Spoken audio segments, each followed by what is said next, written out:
विदर्भामध्ये उन्हाचा तडाखा वाढलाय। अमरावतीचं तापमान सध्या 43 अंशांवर येऊन पोहोचलंय। महाराष्ट्रातील अनेक जिल्ह्यात दुष्काळाच्या झळा सध्या जाणवतायत आणि अमरावतीमधून आपण ही बातमी पाहतोय, ज्या ठिकाणी उन्हाचा तडाखा वाढण्याचं पाहायला मिळतंय आणि अमरावतीचं सध्याचं जे तापमान आहे ते 43 अंशांवर येऊन पोहोचलंय आणि त्यामुळे नागरिकांना काळजी घेण्याचं आवाहन सुद्धा करण्यात आलंय।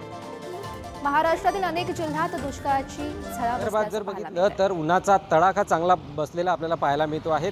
यात जर बघितलं तर पश्चिम विदर्भात सर्वाधिक तापमान हे अकोला जिल्ह्याचं नोंदवण्यात आलेलं आहे। अकोल्याचं तापमान जर बघितलं तर 45 अंश पार अकोल्याचं तापमान पोहोचलेलं आहे आणि त्या पाठोपाठ अमरावतीत देखील अशीच काहीशी परिस्थिती आहे, कारण सध्या अमरावतीचा पारा हा 43 अंश सेल्सिअस पार केलेला आहे आणि त्यामुळे रस्त्यांवर आता आपण जर बघू शकतो की शुकशुकाट जो आहे तो पाहायला मिळत आहे। अत्यंत महत्त्वाचं काम असेल, या कामाकरिताच नागरिक जे आहे ते घराबाहेर आपल्याला पडताना दिसत आहेत। नाकाला आणि तोंडाला बांधूनच नागरिक जे आहे ते उन्हामधून घराबाहेर पडत आहेत, कारण उन्हाचा पारा इतका आहे की रस्त्यावरून चालताना अक्षरशः जीवाची लाहीलाही होते आणि त्याचमुळे उन्हापासून बचाव करण्यासाठी नागरिक जे आहेत ते सध्या जर बघितलं तर रस्त्यांवर पेयजलाचा आधार घेतात किंवा घरी कूलर असेल किंवा थंड वातावरणामध्ये राहण्यास पसंती देत आहेत।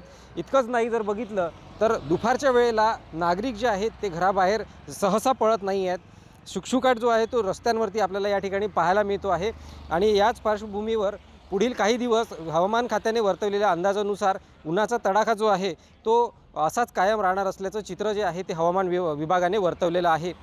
यात जर बघितलं तर ऊन आणि पाऊस याचा खेळ सध्या विदर्भात चाललेला आपल्याला या ठिकाणी पाहायला मिळतोय। अवकाळी पाऊस येतो आणि त्यानंतर पुन्हा एकदा उष्णतेची लाट विदर्भात सुरू असते, असं काहीसं चित्र अमरावतीत देखील पाहायला मिळते आहे। छगन जाधव, पुढारी न्यूज, अमरावती।